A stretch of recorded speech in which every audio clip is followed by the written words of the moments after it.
નમસ્કાર દર્શક મિત્રો, શિનોર સમાચારમાં આપ સૌનું હાર્દિક સ્વાગત છે।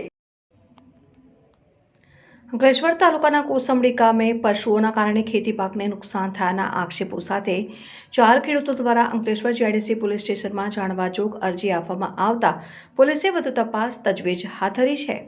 અંકલેશ્વર જીઆઈડીસી પોલીસ સ્ટેશનમાં અંકલેશ્વર તાલુકાના કોસંબડી ગામના 4 ખેડૂતો દ્વારા પશુઓના કારણે પોતાના ખેતી પાકને નુકસાન થયાના આક્ષેપો સાથે એક જાણવાજોગ અરજી આપવાની સાથે યોગ્ય કાર્યવાહી કરવા માટે રજૂઆત કરવામાં આવી હતી। ત્યારે પશુઓના કારણે પોતાના ખેતી પાકને થયેલ નુકસાન બાબતે અંકલેશ્વર જીઆઈડીસી પોલીસ સ્ટેશન ખાતે અરજી આપવામાં આવી પહોંચ્યા હતા અને આ દરમિયાન તેમણે જણાવેલ કે ગામના વગામાં રાતના સમયે અવારનવાર પશુઓ ઘૂસી જતા હોવાથી કપાસ અને શેરડીના પાકને મોટા પાયે નુકસાન થાય છે।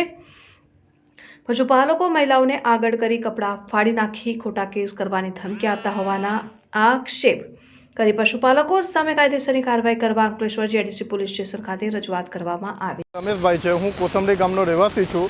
આજે 3 મહિનાથી ચોમાસું ચાલે ત્યારનું ગામના વગામાં ભરવાડના ઢોર ઘૂસી જાય છે રાતના, અને આજે ગઈકાલની રાતમાં અમે ઢોર પકડી લાવ્યા અને બીજે કોસંબડી ગામમાં ગ્રામ પંચાયતમાં ઢોરને ડબ્બામાં પૂરવામાં આવ્યા।